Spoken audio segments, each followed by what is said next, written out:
I have now been in Japan for 2 months, which is crazy to me, but I feel like now is the best time to talk about culture shock because I have been here long enough to have experienced a lot of things, but not too long where they start to become normal. So without further ado, toilets. The toilets here are way more high-tech than in America. A lot of toilets you'll see in gas stations and at restaurants and in homes, they'll all have the little washlet where you can have your butt sprayed if you want to. Feels really nice. And other than that, the Japanese style toilets, which are different, you squat to use them, so that will take a little bit of getting used to if you're from a Western country that doesn't use those.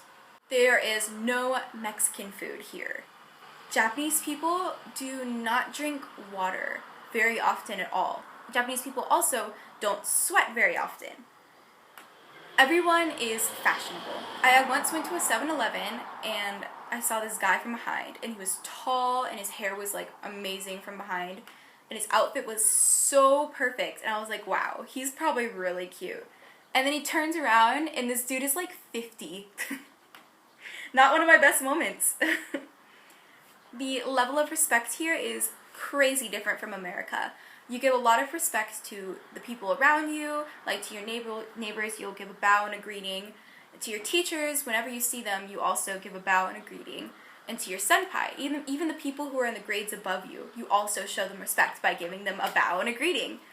You do not wear seatbelts here in the back seat unless you're on the highway. The beauty standard for like they pay a lot of attention to legs here, which I found interesting. My calves are thin just because none of my fat goes there. It all goes to my thighs. So Japanese girls will always say like, oh, soy, soy. They'll always talk about legs, which I find interesting. It's totally different in America. We don't really care about legs. And for Japanese television, their like famous people culture is different from America. America is like celebrities like Kim Kardashian, Kylie Jenner, while Japan is about comedians and idols. Japanese people also learn to be competent at a very young age. In elementary school, they start learning how to sew and how to cook. And I feel like my 11-year-old host brother probably knows how to cook more than I do. Which is not a good sign. But I also eat rice 3 times a day and drink soup 2 times a day, usually. There's a JK culture. They call it JK for short, or Joshikosei, which means high school girl. And I kind of don't completely understand it. It's just when you are a high school girl, like just being a girl, high school girl is being part of the culture. But I find it a little bit creepy because people make money off of sexualizing these high school girls, which I don't like, obviously. It's weird. When Japanese people sneeze, they don't say bless you or anything. It's like they don't say anything. And when they sneeze, they also sneeze into their hand and not into here. I don't think I've ever seen a Japanese person do this.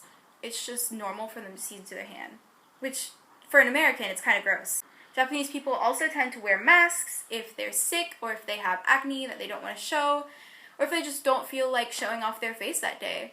Like, there's a guy in my class who had to get a very close shave for his club, and he started wearing a mask every day after he got his hair shaved. And I asked him why. I was like, are you sick? Are you okay?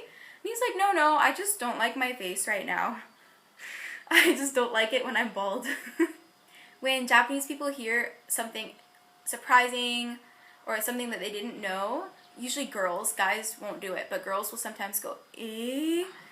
And I've actually picked up the habit too. Like in class, if a teacher says something interesting, they'll go, eh? It's really cute. Everyone tends to be a little bit short. Like I'm 5'3.5", and in America that's either normal or short for girls, but here it's normal or tall. And a lot of guys are actually the same height as me.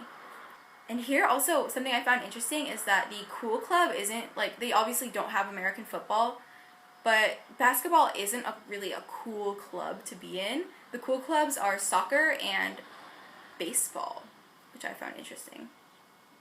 And the boys here also tend to be way shyer than American boys.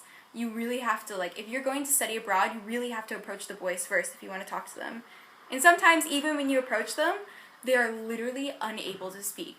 There's been an instance where I've said, like, konnichiwa, and the boy, like, just sat there and couldn't, like, he just like, え聞こえなかった。何と言った Which is really cute. But yeah, that is all for the culture shocks that I've experienced. I'm sure I've experienced a lot more, but those are the ones that I can remember. Subscribe if you want to see more content about my exchange in Japan. And if you have any questions or anything else you want to ask, please don't be afraid to ask them down below in the comment section. And yeah, じゃあまたね